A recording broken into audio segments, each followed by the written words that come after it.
Good afternoon. My name is Pam Samuelson.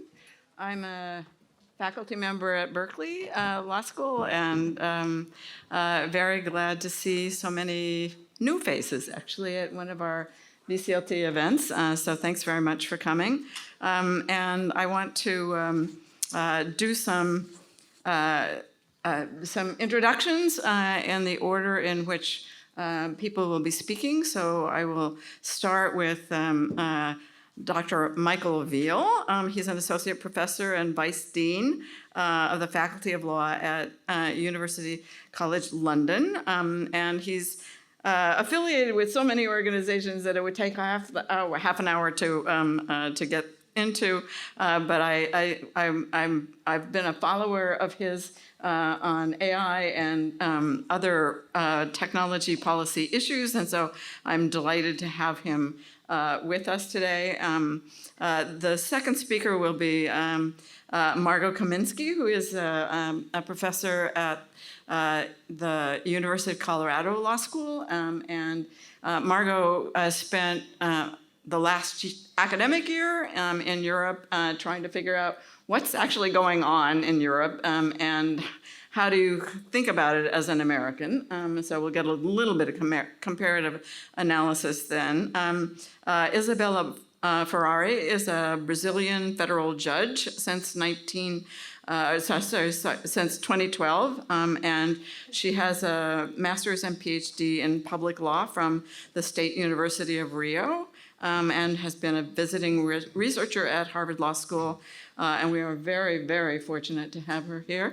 And finally, Young Lim is an associate professor at Seoul National University School of Law and the director of their AI Policy Initiative as part of the Center for Law and Economics.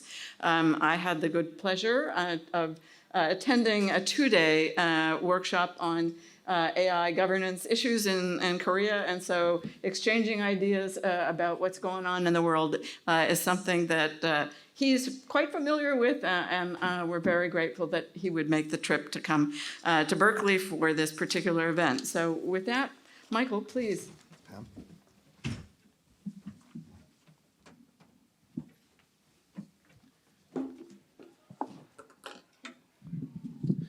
Great, thanks Pam, and thanks everyone for coming and obviously bearing through the day. It's a lot of content, and I'm going to talk a little bit around, firstly, the UK, which is a sort of small island off the coast of the Netherlands, and we'll talk a bit about what's happening there, but then I'm going to move into some aspects of the European experience that maybe we haven't focused on in the last couple of days, and try and draw out some interesting points in developments in AI governance that I think are not very well known either there, let alone here, and maybe that will be interesting and stimulating.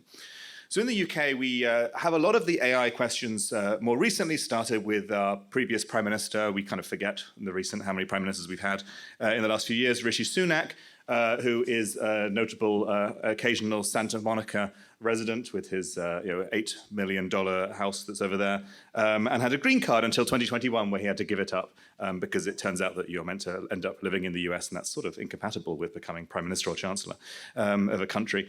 So he, mostly in an effort knowing his time was marked, wanted to make a difference with AI, potentially to get a job in California so he can move here with his family again, and therefore was very pro moving into the AI safety arena. AI Safety Summit, of course, happened in the UK and led to the AI Safety Institute, and both UK, US, and then many others that followed. In the UK, we had some interesting questions there. Would they get a statutory footing? Would they get powers that were not voluntarily requiring voluntary commitments from companies or requiring voluntary cooperation to provide models? The answer now is effectively no. In the last couple of weeks, the current government has said it will not be launching a major AI bill, at least not one that would contain a statutory footing for the AI Safety Institute. The AI Safety Institute has now been renamed in the last week or so to the AI Security Institute. We don't quite exactly know what this means, this change. There's a lot of speculation about the different political directions and pressures that led to this renaming. A lot of things like public health organizations have also been renamed towards biosecurity and so on. And there are certainly geopolitical and diplomatic reasons to move away from safety and to security in order to curry favor with this land, among others. So it's not going to have a statutory footing, and it's now in a kind of unclear point. The UK did not sign the declaration either at Paris, neither did the US. That was initially reported as being because it wasn't having enough safety and sort of anti-discrimination and so on features. But during the process, it became quite useful not to sign it in order to be seen geopolitically as an ally of the US at the same time. So you kind of play both sides and say it both wasn't strong enough and it was far too strong, even though it was mostly about things that were both similar to previous statements and also investment and similar. So that's where we ended up on the AI governance piece more generally in the UK. We also had Brexit, and Brexit means that after the end of 2020, the UK diverges from European law. That was when European law ceased to apply directly in the UK, and it's where European case law from the Court of Justice is no longer integrated into our national system. But anything up until the end of 2020, it is integrated. Although in a very confusing way, where the order of precedence has now been changed and lots of weird political things happen that if you want to go into that, then please be my guest.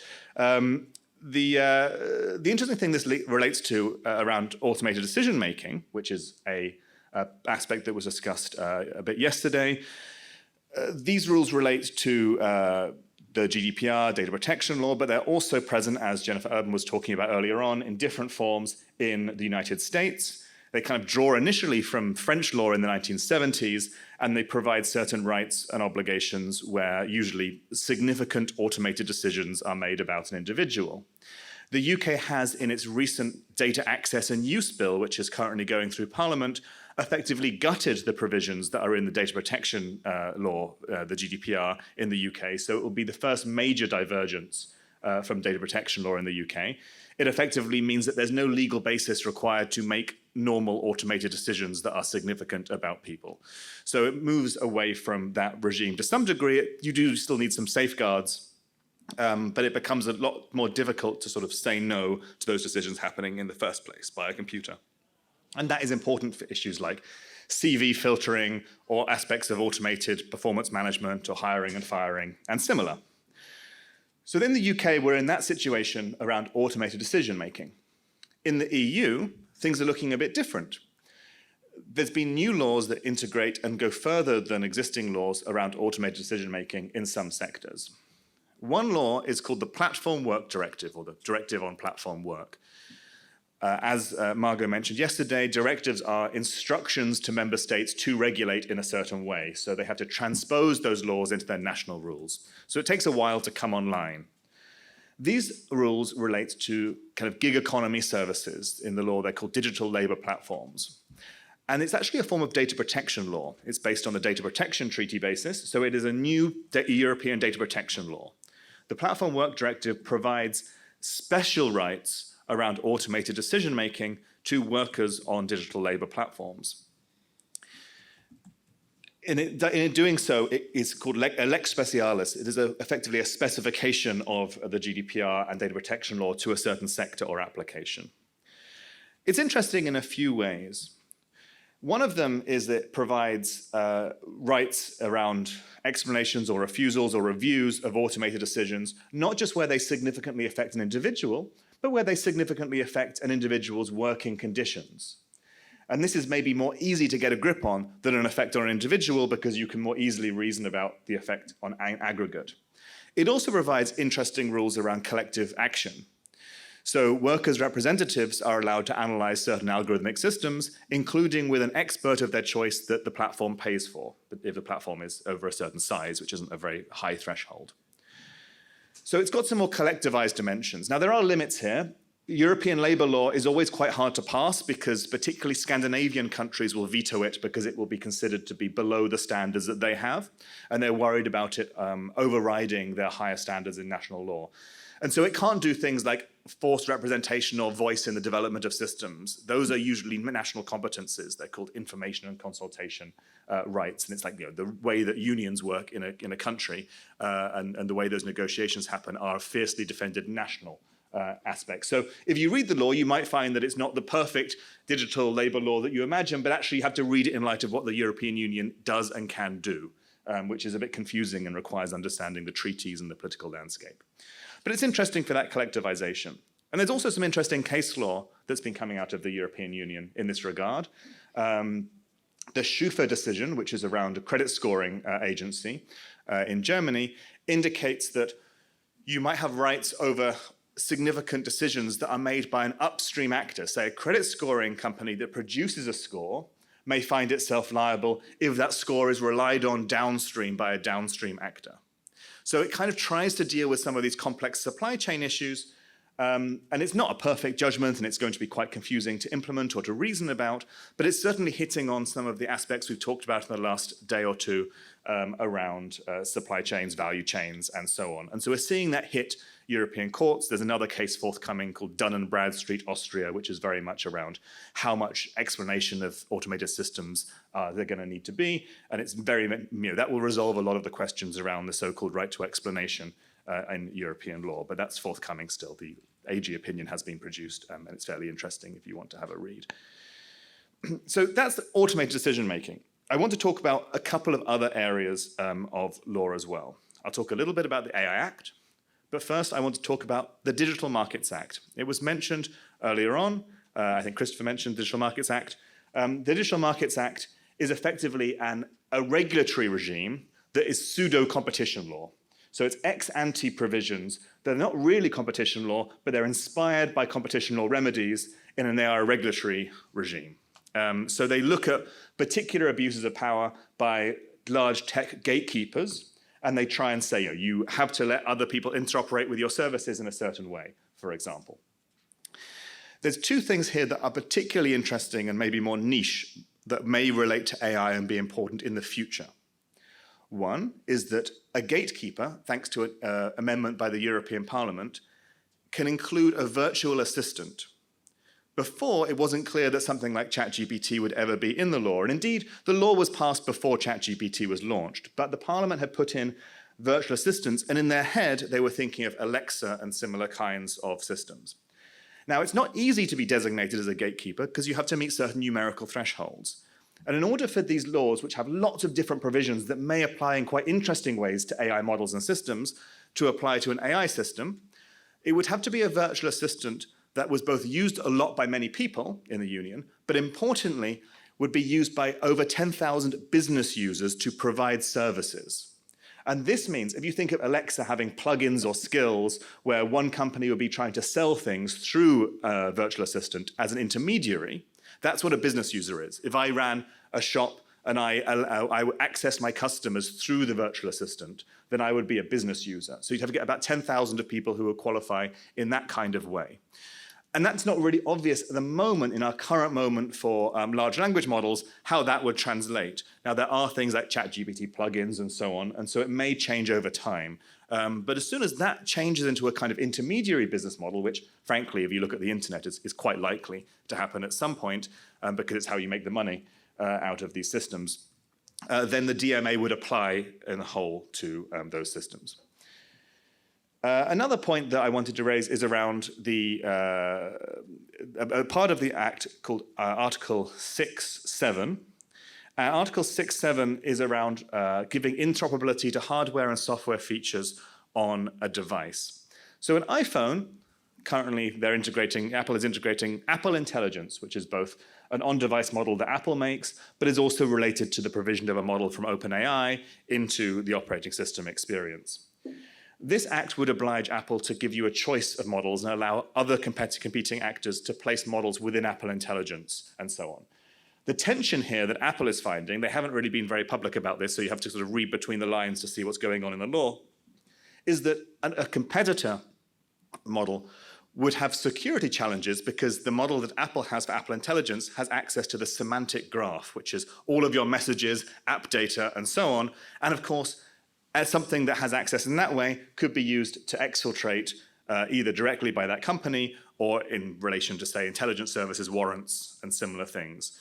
And so there's a challenge there when you make a local device open and competitive, how you do that, given that these systems are using RAG, retrieval augmented generation, to feed into the queries of the models, to basically add your personal data to the language model to give you some kind of personalized result, which, as you've seen, mostly results in summarizing news articles in an incorrect way on Apple Intelligence. Lastly, because my time is coming to an end, I will talk briefly about a part of the AI Act, the General Purpose AI Systems part. We haven't talked about that so much. It was added in late on by Parliament and Council. It's not a very strong part of the Act. It was watered down very, very heavily. The copyright issues I won't talk about. They're complicated, and we don't really know how they'll fall, particularly in the extraterritoriality that it implies. But there are transparency provisions around documentation. You provide a fair amount of information about your model to the regulator, and you provide less, but some to companies that are integrating your services downstream.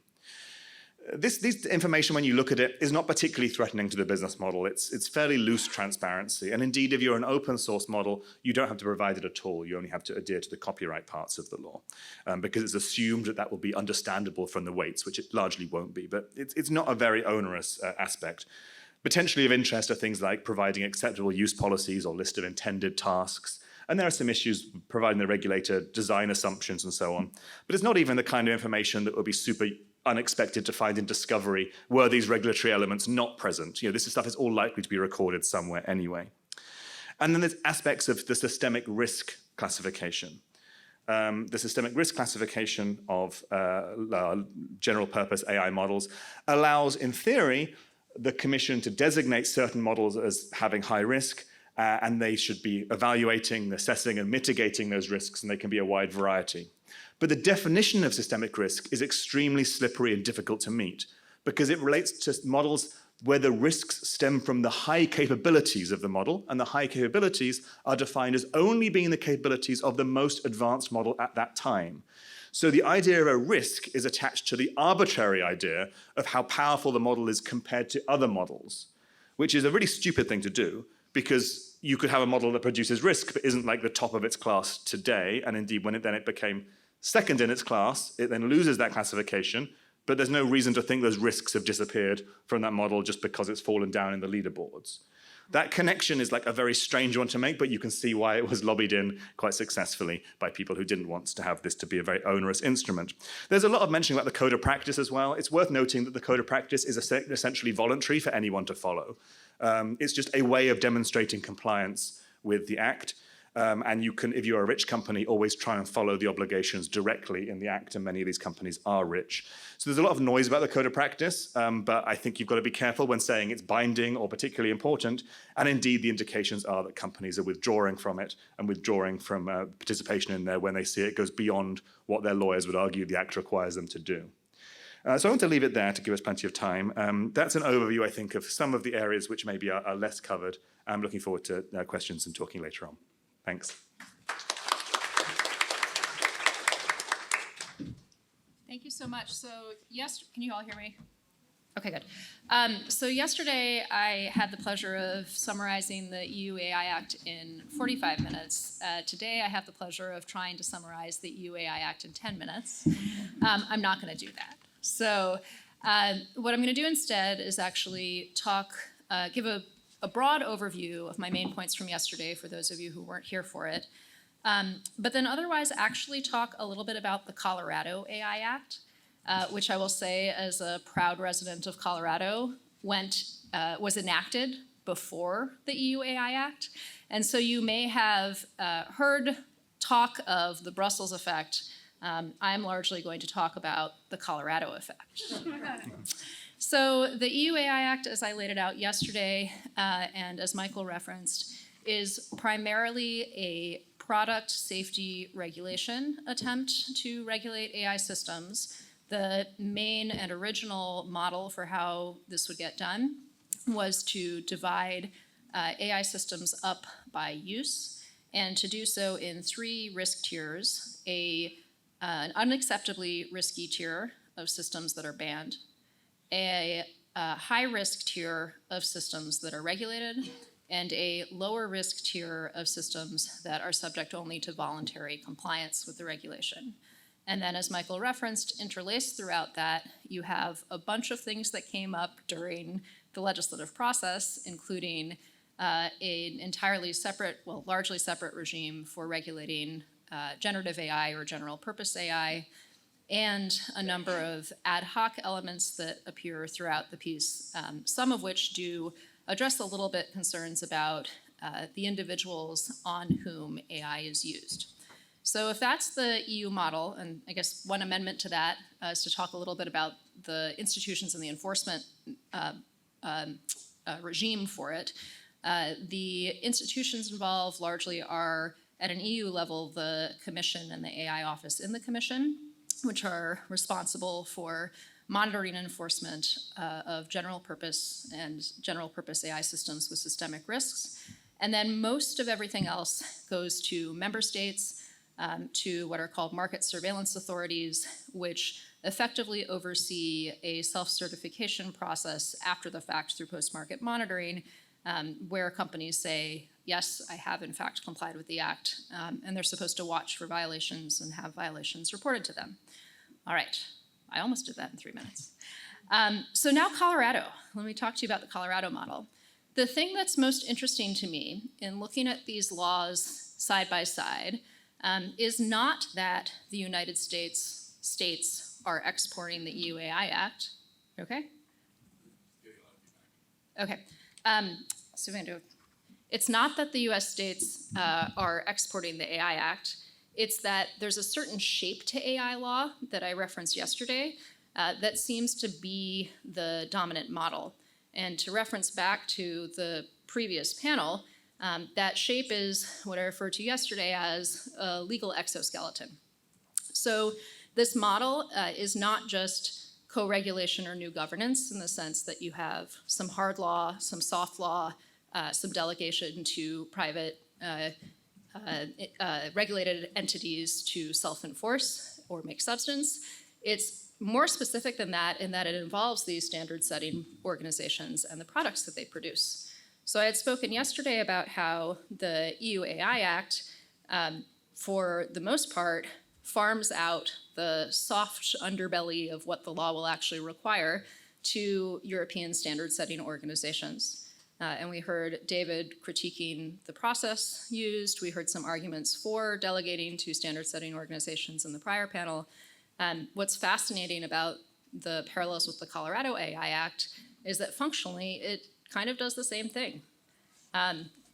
But it uses standards that have already been set or are being set elsewhere.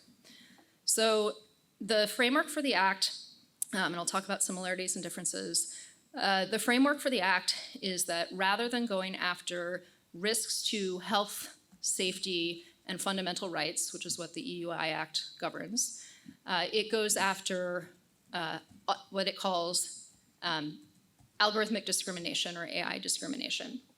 And it tasks both the developers and the deployers of AI systems affecting the residents of the state of Colorado with a duty of care to prevent this form of discrimination. And discrimination is defined as making decisions on the basis of membership in a protected class. So this, in a way, already makes it considerably different from a European approach. It's an anti-discrimination law model as opposed to a risks to lots of different things model. It's most certainly not a law about safety-critical AI or about fundamental rights writ broad, but you still see echoes of both the structure and the substance of the AI Act. So the developers of these systems are tasked with largely communicating information to deployers of the systems about what they've done to mitigate risks of discrimination. They have a rebuttable presumption of compliance with the Act if you're a deployer of AI, if you follow the NIST AI risk management framework, or to Paul's point about patchworks and interoperability earlier today between state laws and, I guess, internationally, or a substantively equivalent international standard. So for all that the law lays out, if you don't comply with the Colorado AI Act, or you do, and an incident occurs, of discrimination occurs, and the state attorney general comes after you for that incident, you have a cure period in which you can try to fix what happened, and also refer to your compliance with the AI risk management framework and get out from under any kind of enforcement. So we have two laws fundamentally different. You know, the EU AI Act is 458 pages. The Colorado AI Act is 26 pages, and a whole lot of it is just saying what it doesn't apply to. So it's really like 20 pages. But we still have a risk regulation model largely formulated around disclosures with an impact assessment process at its core, and standards playing this really interesting safe harbor or escape hatch role in a way that I think we should be really thinking about seriously. The last thing that I'll say about this, and I'll end early, is that there are two ways in which, I told you I was going to talk about the Colorado effect, so I'll get to that in a second, but there are two ways in which I actually like the Colorado law more than I like the EU AI Act. The first is that it delegates enforcement to the state attorney general, who, by the way, was here earlier today. And delegating enforcement to the state attorney general and delegating rulemaking to the state attorney general's office, in my view, is going to be considerably more effective as an enforcement mechanism than the market surveillance authorities in the EU. The second is, and here I'm looking for my co-author in the audience, it contains the first real example in the United States of a right to challenge adverse AI decisions. So within the Colorado AI Act, within all this risk regulation, it's got the other part. It has a right, and the right is for an individual who's adversely affected by a decision to appeal that decision within a company. It also contains a notice provision that echoes but is not identical to a right to explanation of an AI decision. And again, the envisioned enforcement for this is for the state attorney general to enforce if a company is not in compliance. Okay, last bit about the Colorado effect. So if you're another state in the United States and you see the EU AI Act, and it's 458 pages long, and involves institutions you've never heard of, nor have any real direct parallels for in the United States, versus you see the Colorado AI Act, it's 26 pages long, it's written in relatively simple language, and we've hashed it out now on a task force in front of the public. Which of the two are you more likely to end up adopting? I think the question answers itself. And so, from a perspective of international cooperation or collaboration, it leads to some interesting questions about who's making these laws. If the core of the state law that is most likely to get adopted by other states across the United States, including most recently Virginia, is standards that have already been set.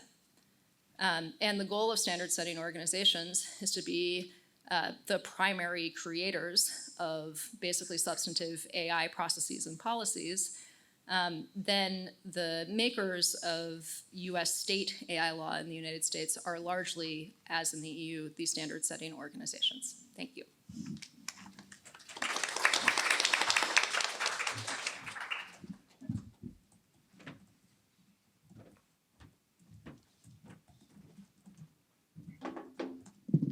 Hi, everyone. I'm Isabella. I'm from Brazil.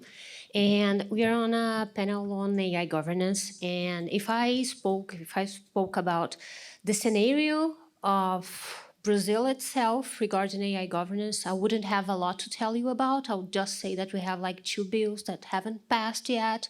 They have different visions on AI. So I came here today to talk about the regulation of AI within the Brazilian judiciary, because we have regulated AI, the use of AI systems, ever since 2020. But before I talk about that, I need to give you a little background on Brazil. So when we look at Brazil, we see a country that has 8 million ongoing lawsuits. If you compare Brazil to India, for example, India has 30 million ongoing lawsuits with a much higher population. In Brazil, in the United States, I know that the settlement rate is over 90%. In Brazil, it's less than 8%. So not only we have a lot of lawsuits, but we indeed have to rule them. So a Brazilian judge rules around 9 lawsuits a working day. To rule 9 lawsuits, we need to issue around, 100 decisions perhaps, because we have a lot of intermediary decisions. So in this litigation scenario, AI has been seen for some time now as a way to deal with the situation. Our first predictive AI systems were launched around 2019. The most famous of it is called Victor. It's the AI system that the Brazilian Supreme Court uses. And has started being used in 2019. So what does Victor do? Every appeal that goes to the Brazilian Supreme Court has to fulfill a prerequisite that is called general repercussion. That says that the appeal must have importance. I mean, it must be relevant in terms of economic, political, social matter. So what did people do? Just to give you an idea, last year, the Brazilian Supreme Court has ruled over 50,000 appeals, extraordinary appeals like this. This is not to mention the original jurisdiction of the Supreme Court, so it's a lot. So what did people do? They saw that we had a relevant number of rulings on 17 topics where there was general repercussion. They had recognized general repercussion. So they have trained the system to analyze the new appeals that got to the Supreme Court and to identify if one of those 17 topics was in the appeals. So Victor gives two kinds of outputs, whether there is general repercussion or unconclusive. That means that someone has to take a look at that after. Even when Victor says that is general repercussion, the output goes to a civil servant that will analyze the case. The point is, Victor does in 5 seconds what a civil servant used to do in 45 minutes. And why is that? It's not only about deciding whether the prerequisite is there or not, it was also because every lawsuit that got to the Brazilian Supreme Court came from different courts around the country, and each of them had their own system. So the formats of the lawsuits came in different ways. So until you found the documents you were looking for, you had already lost a lot of time. So one of the advantages of Victor is that after the lawsuit goes into the system, when it comes out, it's also tagged, so it's much easier to deal with the lawsuit after. But besides Victor and the initial systems that we had by 2019, when we look at 2025 now, we have around 141 predictive AI systems that do a range of different things, from low-risk things to more things that make us worried. I mean, ever since systems that help you see if there is lispendence or if there's a time barrier, or systems that classify lawsuits, to systems that, for example, there were attempts of drafting decisions in specific situations. And because of that, we have edited Resolution 332 on 2020. It was a great resolution for the time that it was issued. It was pretty much influenced by the Compass case, so it said things about opacity, discrimination, data curation, mixed teams, control, etc., etc., etc. But all of that became minor in the last months because of Gen AI. And what is happening is that in Brazil, judges are already using Gen AI, and individual users, I use it myself almost on a daily basis. And there are many interesting and safe individual uses for now. I mean, you can use it as a writing assistant. You can use it for summarizing documents, if you know how to do that. You can use it to compare testimony witnesses. You can use it to draft questions for interrogation. These kind of uses are kind of safe if you know how to do that. So judges have been doing this, and judicial schools have been teaching courses on this topic to judges. And because of that, the current Chief Justice decided to create a working group to draft a resolution that would update Resolution 332 of 2020 and add topics on Gen AI. So I was part of this working group. This resolution we have discussed this topic all last year long, and it has just passed like last week. It's a 40-page resolution that we have tried to create a risk matrix to predictive AI. We couldn't actually succeed on that, so we kind of classified the system that we have between low risk, high risk, and forbidden systems. Plus, we brought some regulation for Gen AI. And what's happening is that in the last weeks, we have started seeing the first institutional Gen AI systems. So it's not only like a judge using ChatGPT to help in its daily activities. I'm sorry, I forgot to see the time, so I don't know how long I do have. But also now the courts are providing their own systems. We have 3 systems. How long do I have? How long do I have? Someone? Minutes? I'll keep talking then. Okay, I'll keep talking. How much? How much? 8. Ah, perfect. So we have a lot of time. So now we have the first institutional generative AI systems provided by the courts. And I'm going to give you one example. ChatJT, we can call it ChatJT. It's kind of a Gen AI system that was launched within the labor justice. So JT stands for Justiça do Trabalho, Labor Justice. So what did they do? Besides the Gen AI system and all it does, they have fed the system with all the case law from the labor justice, ever since the superior court just to the trial court. So everything is in there. So the judges and the civil servants and interns, they can dialogue with the system and get information, and this solves one of the biggest problems of Gen AI, which is hallucination and give you imperfect data, etc., etc. The point is, this system was launched 3 weeks ago. We have in labor justice 3,000 judges and 4,000 civil servants. In 3 weeks after the system was launched, more than 14,000 people had already accessed the system. And I have a friend that he's a judge, and this is important to say, the leaders of these projects are usually judges that are also programmers. So that's how things happen. All the courts have their own IT team. All the courts have the autonomy to develop their own systems. So we have systems in very different branches, and sometimes, and this is good, they are interoperable. So one can help the other, etc. And usually the leaders of these teams are judges that are also programmers. So this friend of mine, he was telling me, he was one of the leaders of the project, that he had recorded an online class to everyone, starting from the basics. How do I log into ChatJT? And he told me that in 3 weeks, more than 4,000 people had already watched his class. So the reception of this is much bigger than they expected. This system also allows people to create their own GPTs. And in 3 weeks, more than 2,000 GPTs were created by the users of the system. So in this scenario, I mean, people are looking at it, people are using it every time more, and we had to regulate something like that. So the resolution talks about, of course, Gen AI systems. We have the challenge of the liability when it's an institutional use or individual use. When it's an individual use, it's very clear. The regulation states that the judge is 100% responsible for what he does.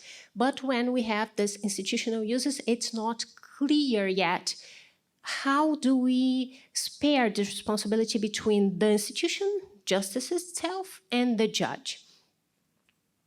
We have also created within the regulation a committee, that is the AI Judiciary Committee, that will bring and state more specific dispositions regarding what arises from that. So this committee is responsible for monitoring, for the ongoing monitoring of this kind of initiatives, reclassifying initiatives because courts classify them by themselves, so the committee might reclassify. The committee is responsible for the control. So this is how we're trying to deal with this new scenario. The committee that has been created within this new resolution that has no number because it has just passed but has not yet been published, it will probably be published next week. This committee is a multidisciplinary committee that includes a lot of representatives from different branches of the judiciary, but also representatives of the Bar Association, Civil Defendant's Officer, Prosecutor's Office, academia, technologists, etc. It's a 15-people committee. And yes, this was also important to say as well. Well, the point is, I mean, we're underfacing a lot of changes in Brazil in this topic, and that's what we're doing. We don't know exactly where we're heading to, but we have good expectations, but in the meantime, we're taking all the care that we can. And that is possible in this world of so many questions and so few answers. And that's our situation. I mean, we're kind of leading this movement within the judiciary, and this is wonderful, but at the same time, this is scary because we know that if there's any problem, this will be our problem. So that's what we're trying to do for now. Thank you for having me.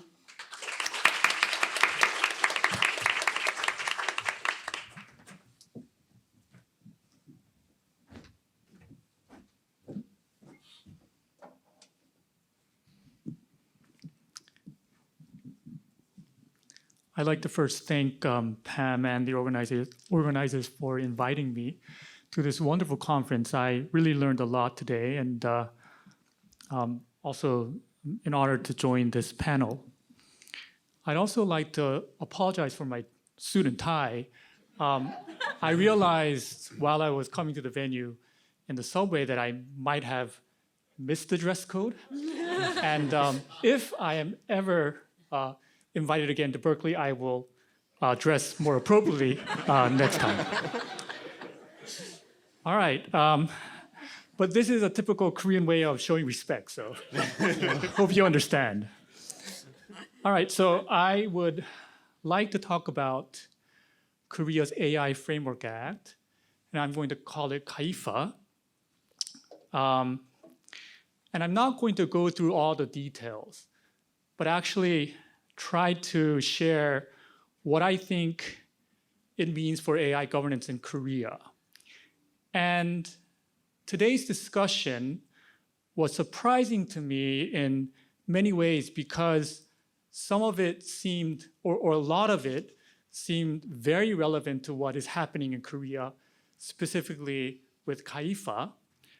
Some of the points raised today had a lot of explanatory power to several aspects in KAIFA. Some of it, surprisingly to me, put things in a more positive light. Some of the blemishes that I thought might not be that bad. Some, I think, similar to what Paul was saying, friction, putting it in a more positive light. Some of the points raised today also suggested some cautionary tales for Korea. And so I'd like to just share a few thoughts in that regard. All right, so it's a framework act. Now, the law at the national level is the second law that talks about AI regulation specifically after the EU AI Act. So it is the second of its kind, but it is a framework act. And what it does is, first of all, it sets up the institutional structure to carry out AI policy at the national level in Korea. It then confers authority to government bodies and organizations to decide and implement that AI policy. And then it sets the stage for further specification of normative and regulatory guidance on AI safety and ethics. So it is primarily what I would like to characterize. It's an enabling device from a legislative perspective, which also means that the broad strategy and direction of AI governance is set, but the details are to be determined. So what does this mean for AI governance in Korea? Well, one of the things that the law does is that it sets up a national AI committee. And this is to ensure cohesiveness across different sectors. It also places the Ministry of Science and ICT in the driver's seat. And Margot was talking about standards organizations being a driver for the EU AI Act. In Korea, it is MSIT. So the ministry clearly has leadership on this, and this is different from other countries in Asia. So for example, in Singapore, the Privacy Authority is taking the lead. And this may be the case in other countries, but at least in Korea, MSIT is. And MSIT traditionally has two roles. One is to facilitate the development of technology and industry. So that's it has two vice ministers. So the first vice minister does that. The second vice minister is charged with tech policy, but it mainly focuses on telecom and networks. It has recently branched out to tech platforms in general, but now it also, the portfolio also encompasses AI. The law also defines a risk category of AI for regulation, specifically high impact AI.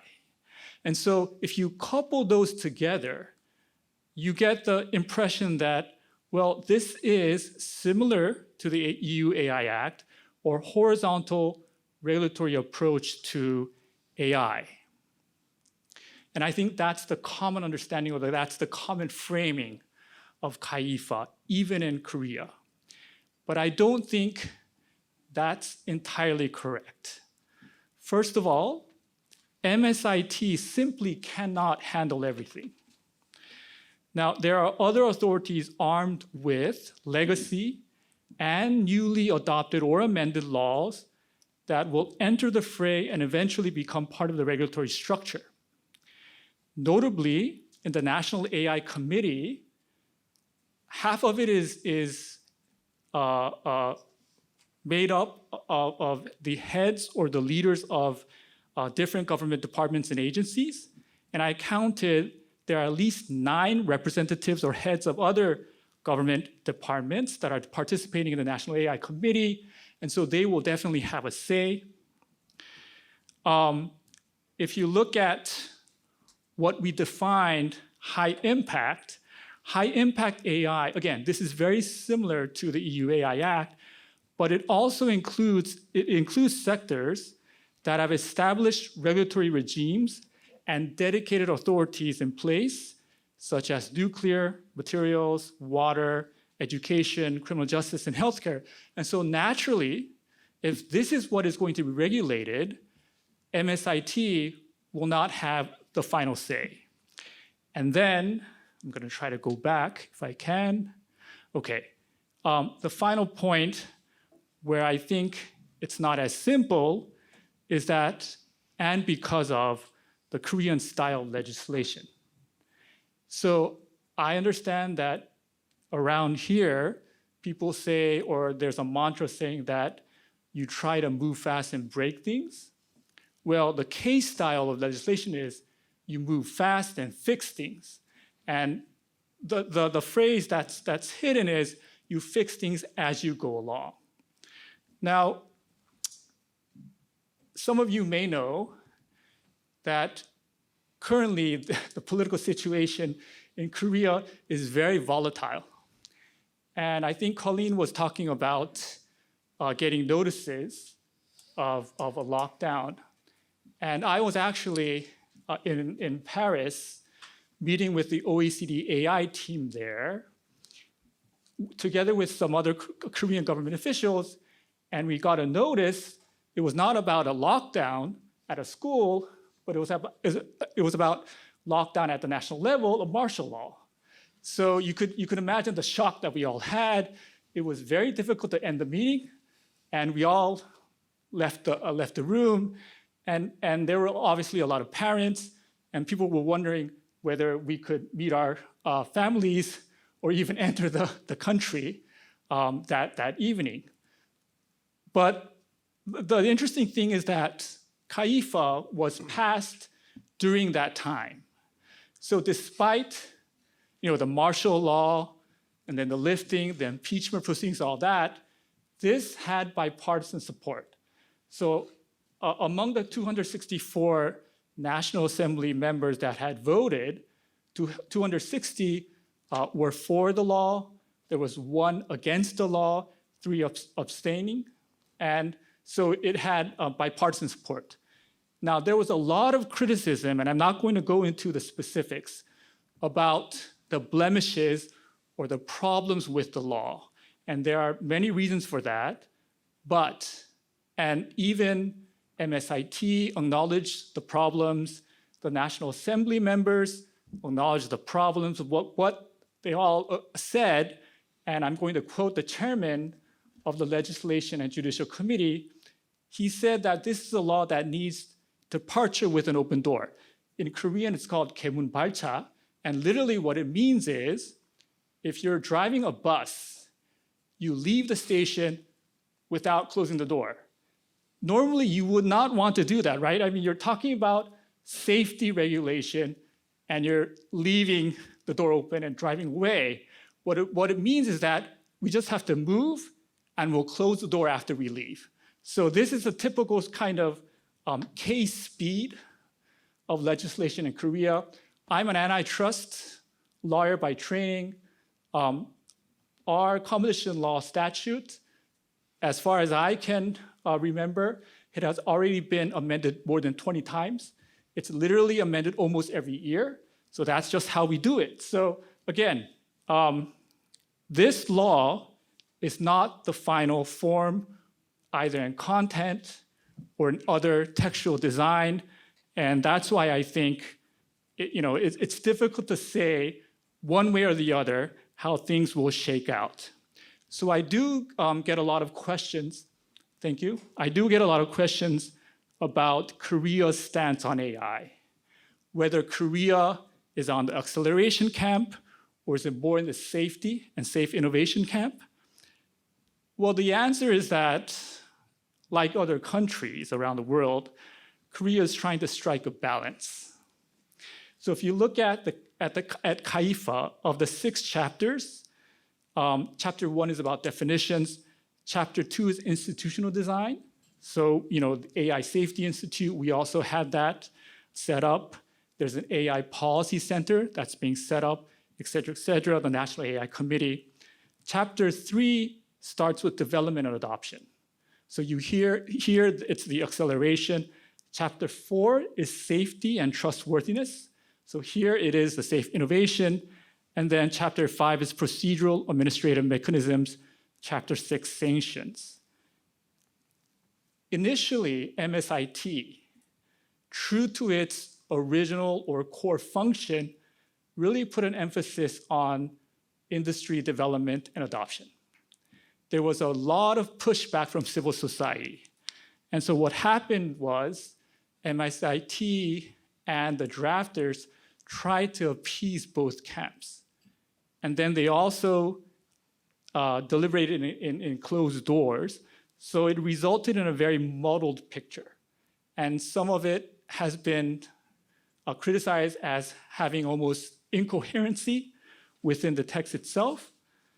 So for example, initially, MSIT had put in a provision that talked about the principle, allow first, regulate later. So it's definitely innovation first kind of approach. That principle was deleted and dropped. At the same time, Korea did not adopt an unacceptable risk category. It only talks about high impact. Also, it refrained from using the word risk and went to impact. So there's hints of the Brussels effect, but there's also hints of an Ottawa effect.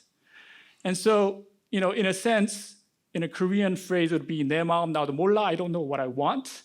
So, but that's, perhaps this is not such a bad thing after all, because we are in the midst of really trying to figure out what to do. Today I heard a lot of different really good suggestions, and I'm going to take them back and we're going to talk about it. And I'm also part of a group that is discussing how and what to amend. So as soon as the law passed, academia, people like me, started on amending the law.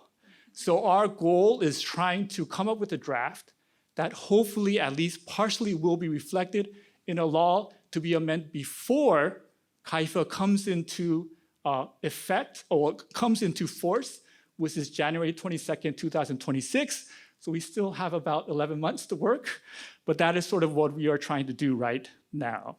And so I'd be happy to answer any questions later during the Q&A, but I'll leave it there. Thank you.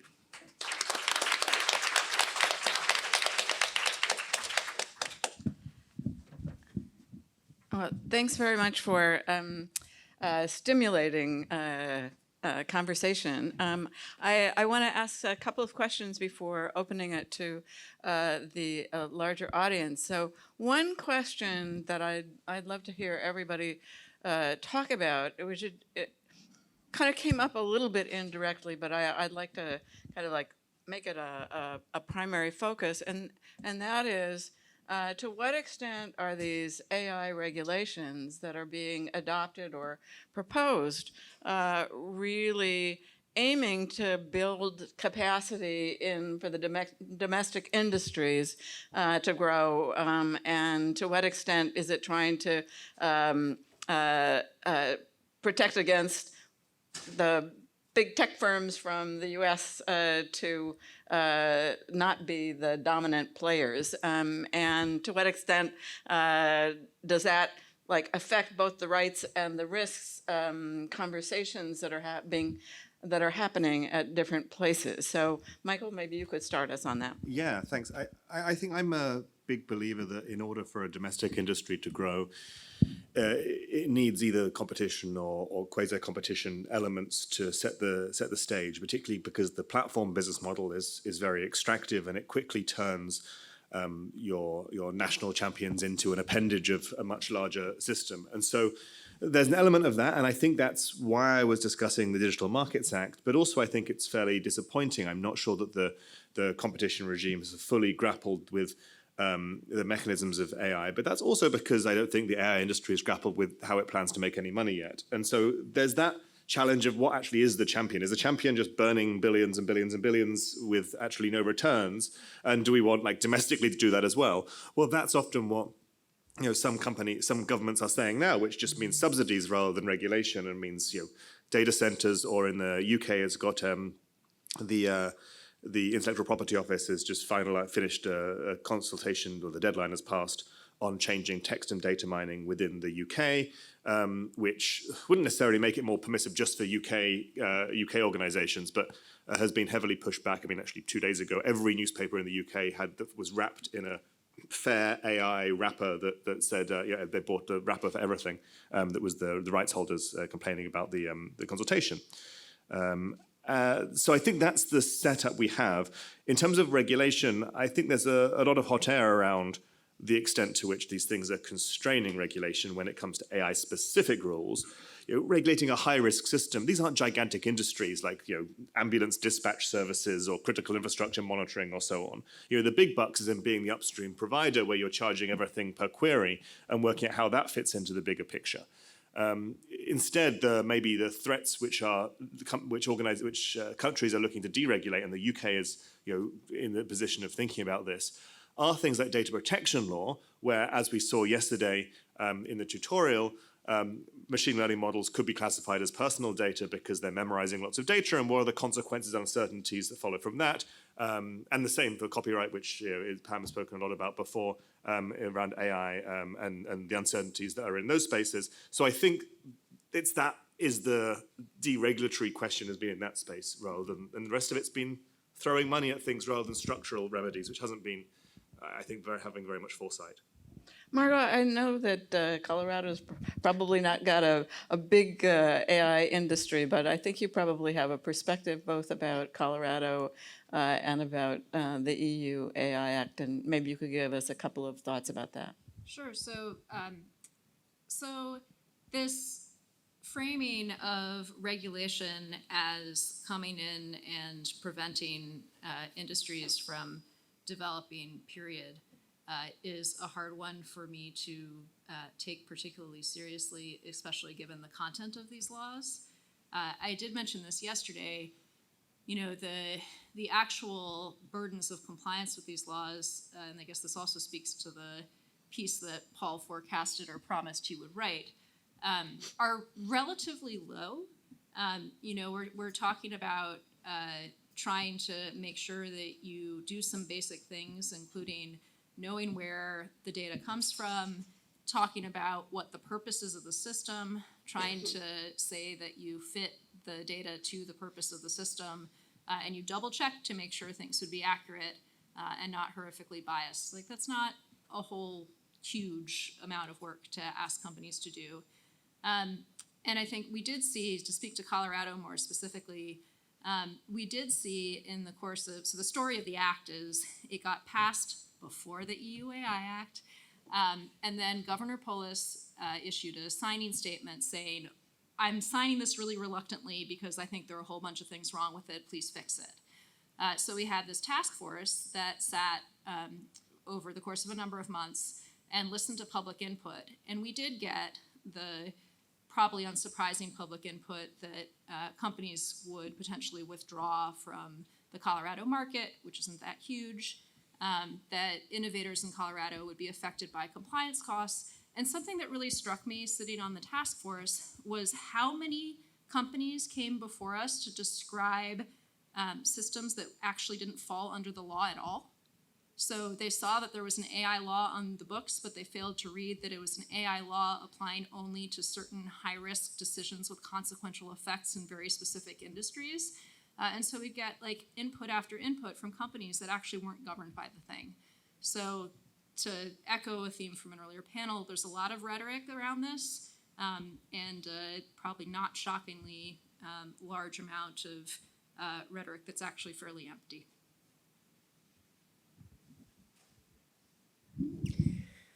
On our end, what we do is that for predictive AI systems, they are all internally developed. And for Gen AI systems, what we can do is taking care of our data, making the data usable just by ourselves, not allowing this data to be used by the great tech companies to train the system. That's basically what we do.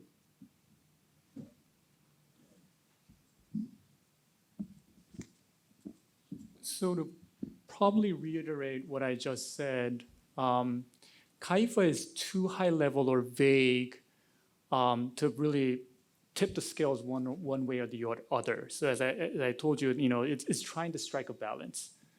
Maybe not did a very good job, but definitely that's the gist of the law. Now, separate from that, there's definitely a national strategy and hope within the government that Korean companies will populate all levels of the tech stack. And it includes chips, foundation models, tools, all the way up to the applications.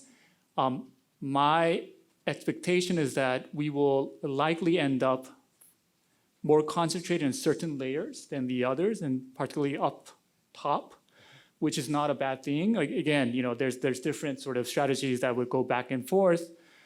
So there will be a push through probably other instruments and subsidies to make sure that Korea is competitive on that stance. But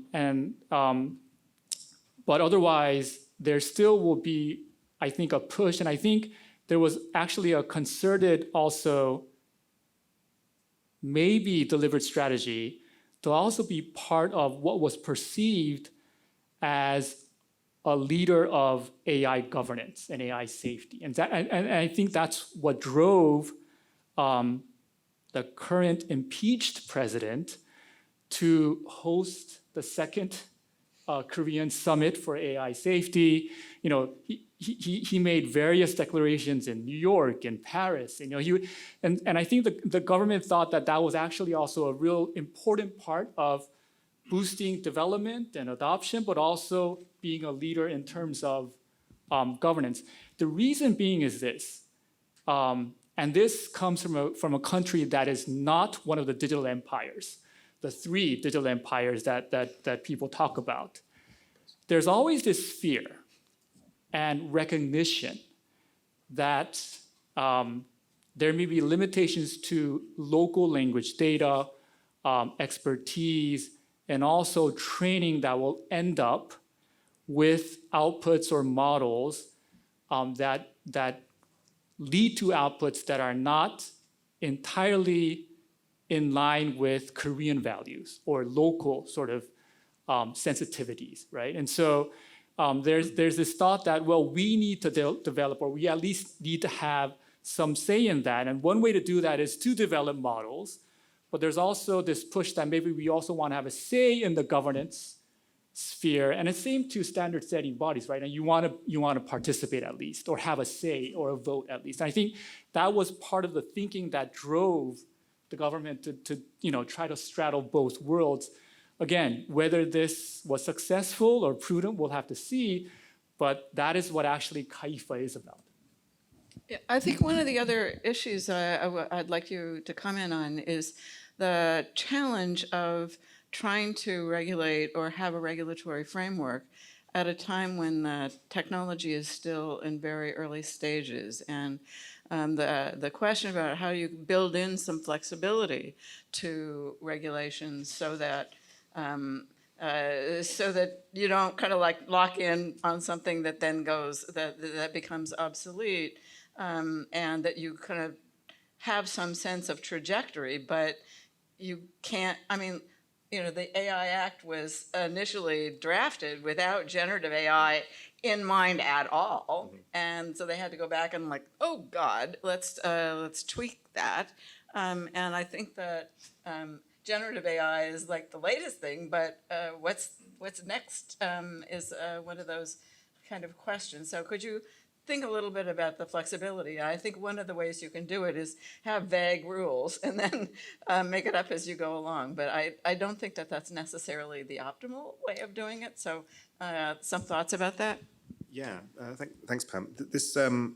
So I think the problem with one of the big problems with the AI Act, which, as Margot said, it's a product safety regime, and it draws on law since the 1970s to link standards bodies to legally enforceable rules. And the reason those laws were made is because in the 1970s, European integration was slowing down because it was very difficult to get lawmaking processes to make technical rules, because you would eat up all your parliamentary or legislative time all of the time, in how much detail you'd have to do and revise them and so on.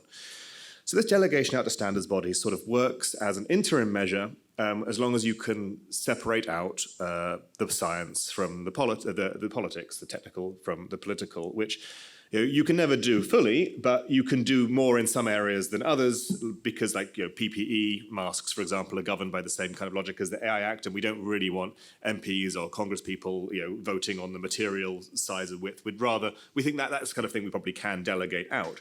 Or lift safety or things like that. I don't want MPs to be voting on the cable quality of my lift. However, when we've got this other regime around fundamental rights, that breaks down. And what we don't have is a set of institutions which can do rapid updates in a more legitimate way, bringing in together voices at the same time, and also ratcheting up these kind of adaptive management, adaptive regulation, adaptive governance approaches with sunset clauses and so on, which also are seen as legitimate and politically inclusive and the like. And instead, the AI Act relied on the existing standards regime, which was already straining at the time. Yesterday, Margot mentioned the Public Resource Org case, which is around the openness of standards. I don't want to go into the details of that, but effectively the game was kind of up on the standards regime before the AI Act in the EU. Where I think this leaves us is just we needed better institutions to be built before this was made, and it's now built on this old set of institutions, and it's hard to undo that. So I do advise any countries looking to develop this, you need to think about the decision-making and regulatory fora that's going to feed in, because we live in a world where you need that rapid updating, and we don't have the institutions that can do this at the moment. So I think Colorado has institutions that can do this at the moment. No, not purely, but but I do think this is one of the most interesting contrasts between the two regimes. So you have the Colorado law built around a duty of care for both of developers and deployers, and then a rebuttable presumption that you've complied with that duty of care to avoid AI discrimination if you follow the things in the law and the rules that the Attorney General will promulgate. So we do have institutions at different levels of the government that are capable of making law faster with more fair input in venues that aren't hiding the ball from civil society. And that, I think, is one of the stronger points of the Colorado Act in comparison with the AI system, with the caveat that it still has the standards exception.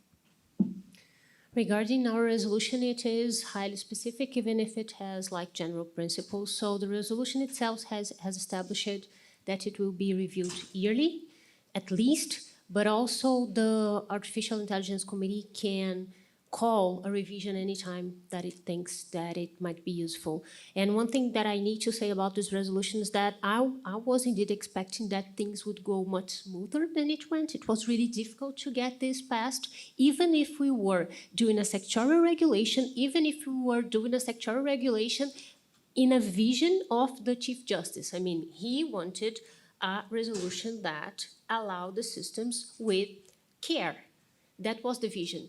But we almost couldn't do that. It was really tough. So Pam, that really is a problem, and I think that's, it's still a problem because we haven't solved the avocado problem, right? I mean, it's what to do. I agree with everything that has been said, and I think maybe just to add one thing is that the proper response, I think, will be context specific. We talk about AI regulation having to be context specific, and I think it will be context specific to the jurisdiction. And the reason why I say this is, and I only speak for Korea, I understand that in the US or in other jurisdictions, possibly, that if it's not prohibited in the law, you can do it, for example. In Korea, if it's not spelled out in the law, you can't do it. So it's a flipped situation. So in a sense, regulation is enabling, or it actually forces the legislator or the regulator to come up with rules that will set the foundation for further development. So in some cases, you need to do that. In some cases, you won't. There's definitely an avocado problem, and there was a lot of pushback from industry, from academia, that were very critical of the EU AI Act. And in fact, MSIT also, mindful of what I think Michael was saying before, they disavowed the EU approach. They were saying that we're not doing the EU approach. This is different. They did talk about high risk, but then they said it's high impact, right? I mean, they were trying to do everything in their power to do that. But so again, we want to be, we want to have a say, and the way that I sort of put it is, we want to have a seat. Korea wants to have a seat at the technology table, at the governance table, whatever innovation altogether. And so I guess we'll just struggle with that problem going ahead again and again and again. Well, how about I open up to questions from the audience? And so could we get someone to...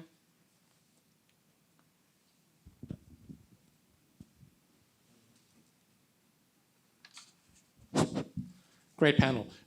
I was wondering whether some of you could comment a bit more on, AI regulation on the grounds versus, on the books. And the reason why I'm saying this is a bit related to Pam's first question, what's the political economy behind this?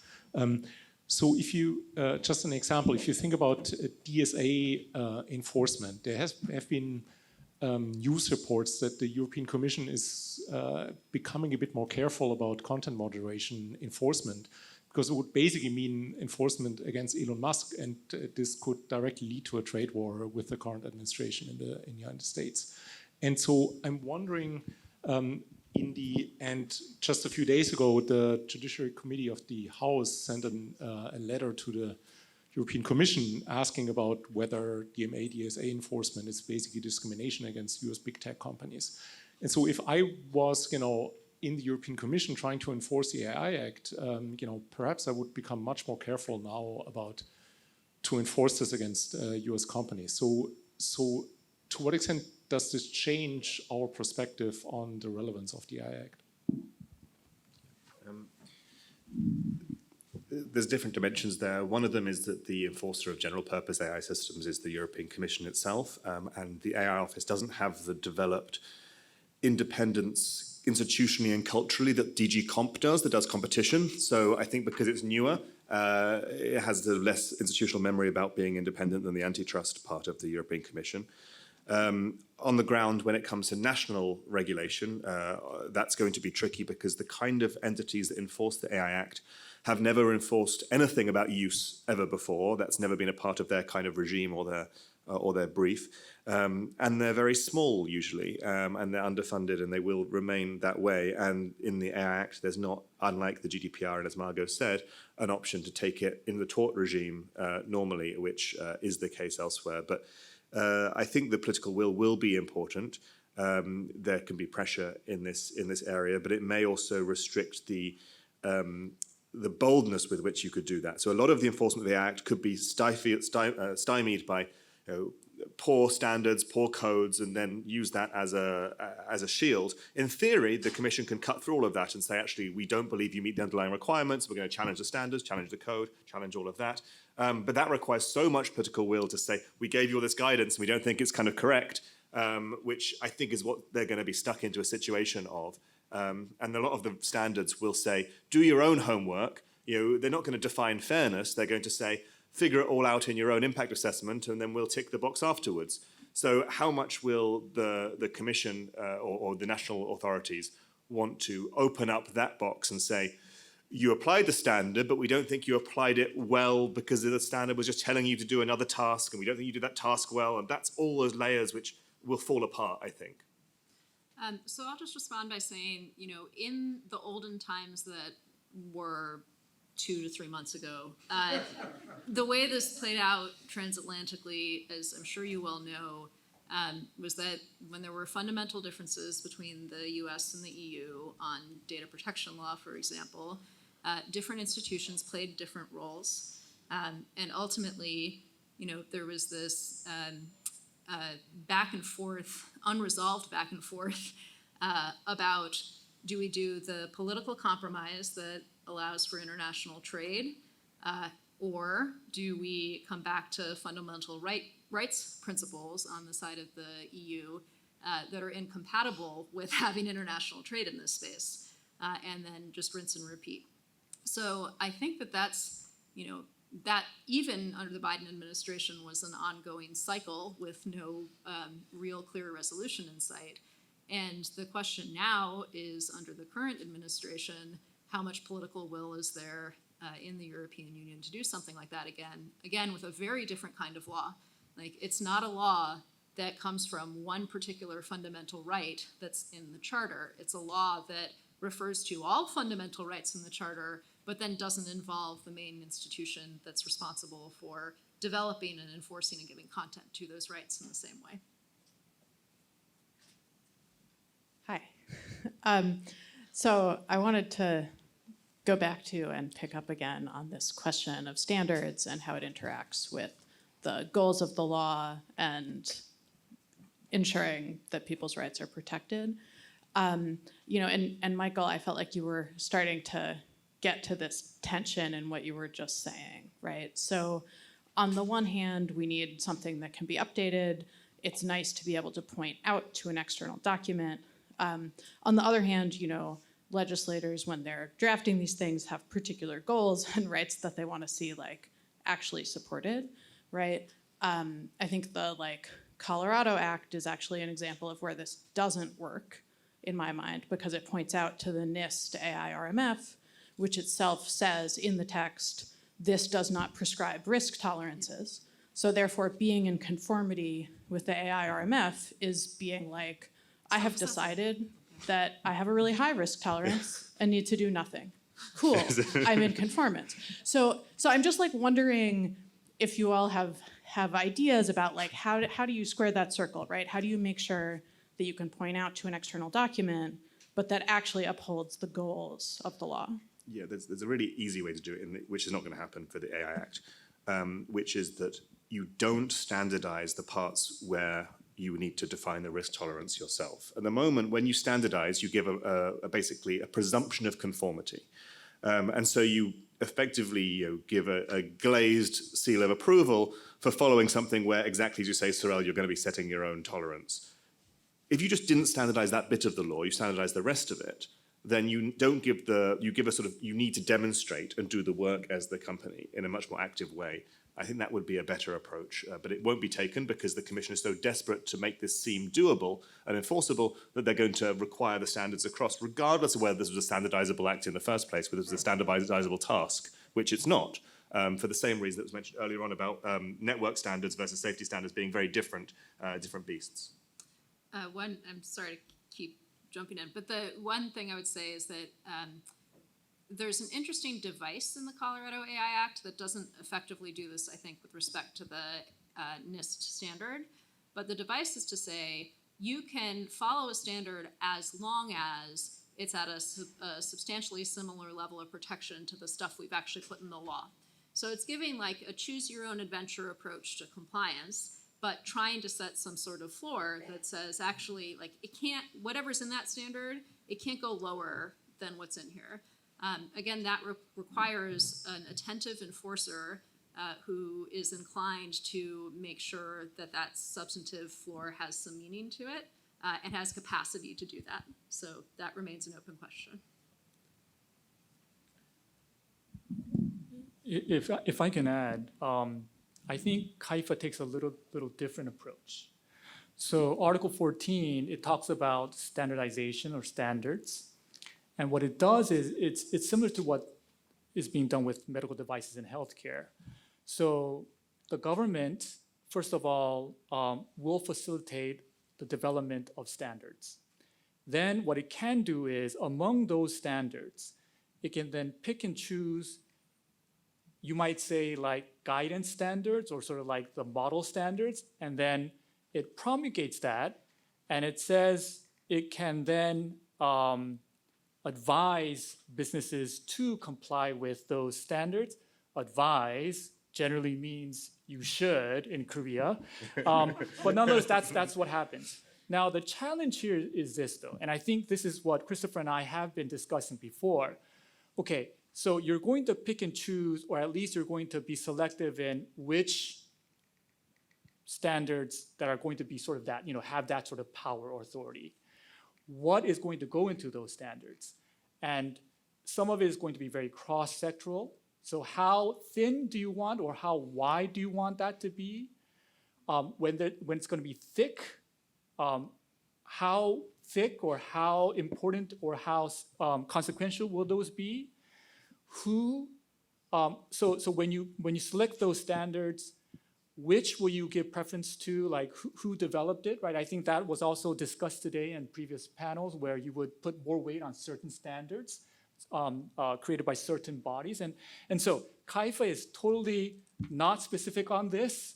Hopefully, it will draw a lot of lessons that came out today and a lot of the good discussions and move towards that. But that's what actually has to be done. I think that's probably one way to do it. It's, of course, a lot of the standardization will be left to the private sector as usual, but at least CAIFA does try to do that, and we'll see what happens. Other questions?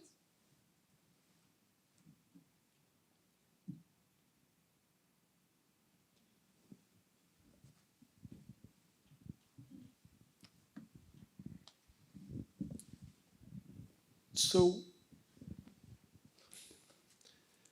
I guess the framing of the question is industrial policy. I'm really motivated by Korea, which is well known for doing industrial policy. And I find it's interesting you have two wings of this, in the statute, in the different articles, one explicitly pushing towards promotion and the other considered about safety.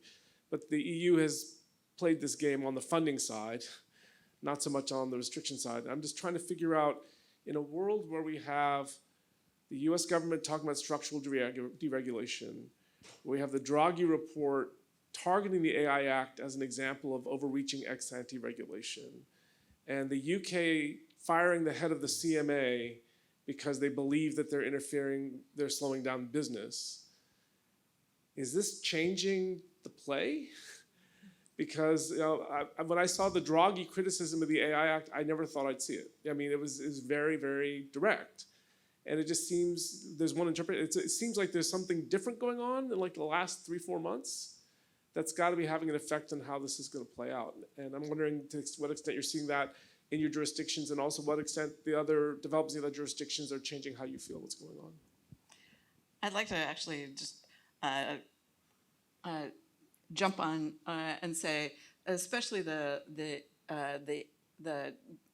intended regulation about AI liability being dropped, that seemed to me to be a pretty significant development, and maybe some comment on that too. I can go first again if you want. Sorry, I feel like I'm always going first here. So there's a few parts there. One, I think that's right. There's a concern now. I also think that concern can be a bit confused, especially in the Draghi report. There's a lot there around like telco dominance and all kinds of other things that are mixed up. And there's also, I think, you can look at the AI Act in two ways. On one hand, it's a regulatory instrument. On the other hand, it's a massive deregulatory instrument. Because what it does is it, through preemption, stops member states from regulating the use or marketing of any kind of AI. This is the use as well, not just the marketing, but the use and marketing of any AI that is not explicitly regulated in that piece of in the instrument. So if it's not general purpose AI, it's not high risk AI, and it's not any of those bits that need transparency, you cannot, as a member state, touch it. And indeed, the main role of it will be that companies will go to court and say, we're striking down this national law because the AI Act is here and provides a standard, and it says we can't do that. And I don't know whether that will succeed or not, because it's a complex legal question, actually, in EU law. But it's the likeliest attempt to do that. So I think that's kind of often missed in that piece. But it will also depend on whether the companies believe, as they did for the GDPR, that there'll be these massive fines coming. And you look at the GDPR now, there's been almost no fines that have really gone through from the big companies. Massively in appeal, almost no enforcement, so few cases per year. Maybe the enforcement is the bottleneck. And in the liability question, yeah, it's an odd one. The new product safety, the product liability regulation does cover AI issues, but doesn't cover sort of a fundamental rights tort regime. And so I think that's a shame. But I also think it would be very political to sort of extend and harmonize tort regimes with fundamental rights in general across the union. And that will need really careful thought. So I'm not surprised it's gone. It's a shame, but I also feel like that's not also going to be the remedy that would be needed to fix some of the power and industrial, the growth questions either. So it's just, I think it's just an example of saying the political will is not there to regulate much further. I will note, though, the stuff I mentioned about Platform Work Directive, that is there. There is a desire by the Commission to make a horizontal algorithmic management at work regulation, which is in the mission letters. So that could be interesting, too. I'm going to answer a question I wasn't asked, but I think it is related thematically, which is that, when we saw sorry about the feedback.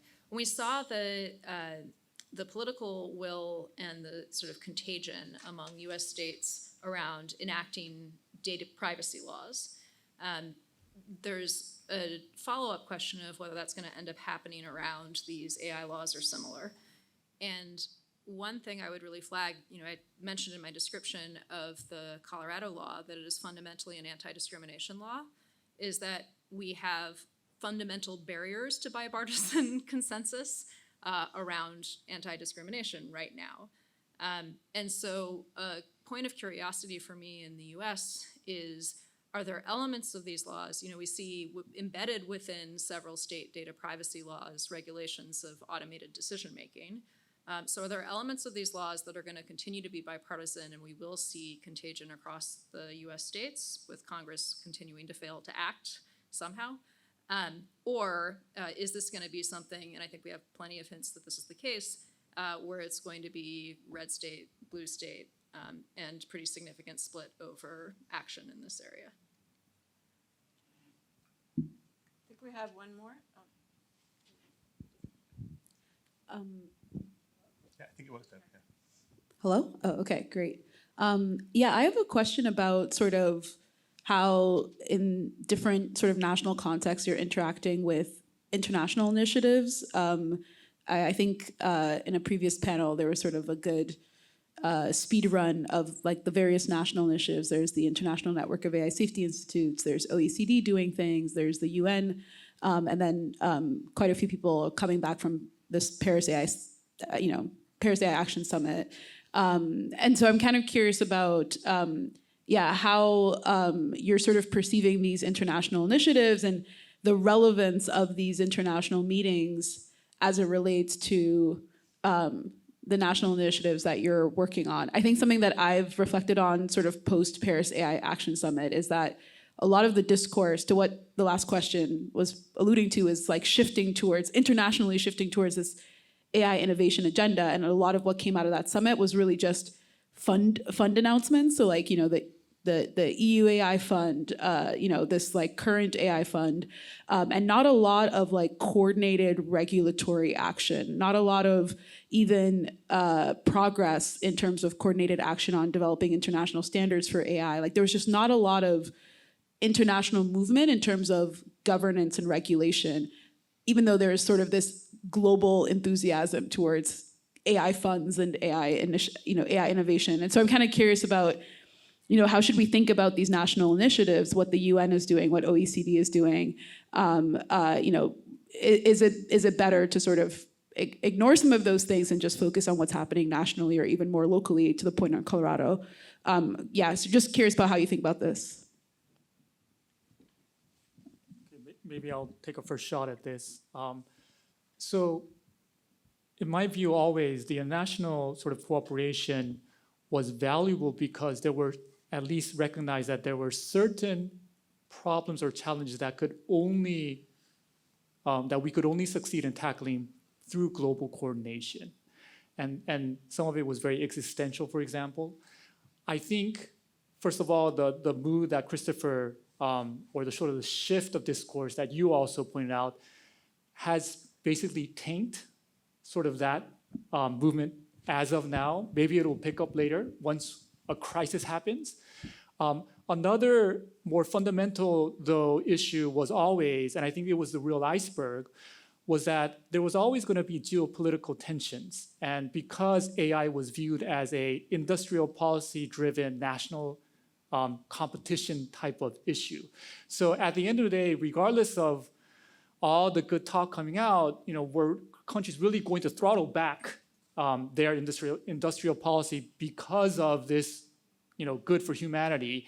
And I think that's why what David was pointing out in the previous panel was happening, that, it was a bunch of toothless kind of, but at the same time, I think people still, the value of what we've done till now, all of that very expensive, very eco-unfriendly traveling, international, all these things that have, the value though is that people have at least recognized that there are indeed challenges that need global coordination, or that at least we have a better chance of overcoming through global dialogue. And I think that foundation has been set, so maybe when the crisis hits, we'll be able to come back again. Great. We have now reached 5 o'clock, and so it's time to transition. I don't have 15 minutes worth of remarks, and I'm standing between you and the reception. I am quite aware of that. But I wanted to say a couple of things. One is that there was consensus among the Berkeley Center for Law and Technology directors. AI governance was really the topic that we really wanted to do. And it was the most cooperation that the BCLT directors have ever had with each other, because everybody wanted to plan a session. And so it was really fun, actually, to do it, because we weren't just one or two people putting together a program. And so, in some sense, this is like potpourri, right? A little bit of this, a little bit of that. And I think that's actually a strength of the program, because we're asking different kinds of questions and focusing a little bit on different people. But I also thought that one of the reasons to do this, and especially to do a tutorial before today's conference, was really to kind of lift the boats, right? We're all kind of like trying to figure out what's going on, and better to try to figure out something like what's going on nationally, state-wise, internationally, private ordering. We all got smarter in the last day and a half by virtue of the conversations that we've had with one another individually and also with the session. So I think that we achieved our main objective. It's like getting a little bit smarter. And having conversation and realizing that we have people to talk to. I think that's been one of the real benefits is that very often when we have conferences, it's kind of like the same people talking to each other. And this is a lot of people that haven't talked to each other before. And again, I think that makes a strength for the program. And I think, we see this kind of like, I think the people who are here, I think, are people who are committed to the idea that AI policy should be AI policy for good, for public good, for making the world a better place, and that is a shared goal here. I'm not sure it's a shared goal everywhere, but at least we didn't have anybody talking about existential risk. There's a whole conference on that, and how likely is it that we're going to destroy humanity? And that didn't come up. I think we were focused on much more concrete and specific types of policies. But one of the things that I'm taking away from this is that there are a lot of different types of tools that we can use, policy tools that we can use, and policy levers that are available, and lots of different institutions that we can call upon to try to think through these things. And so I think we're going to get a little more creative. I think everybody's going to take home an idea or two that they didn't have before. And I hope that is true for you too. This question of sort of like, when exactly do you regulate? Too early, too late, when's the right time? That's a pretty fundamental question. Do you try to do a comprehensive? Do you try to do targeted? Again, we had so many interesting questions that were raised, and I'm really grateful to the speakers first for having given us so many insights, and tutorial speakers as well. They really added a lot, I think, to our program. And thank you to the audience for coming here. I think this was, again, an interesting mix of people. Some of you haven't been to a BCLT event before. That's great. And I want to thank also the students, the Berkeley Technology Law Journal students, both for the support that they provided to this program, to the work that they've already done to try to make the Symposium issue of the BTLJ something special, so that you will want to follow up with us with that volume, which will come out sometime in the next year. I also very much want to thank my co-organizers for this program, especially Molly and Colleen and Ken and Brandy. We've been a good team working together, and so thank you to them. But most of all, thank you to Richard, Abril, and the BCLT staff people. And so if you see them, please give them your thanks, because they worked extraordinarily hard on making this program happen. And I'm certainly very grateful, but maybe if I don't, they're not here, are they? Ah, April's. So you can give her a good round of applause.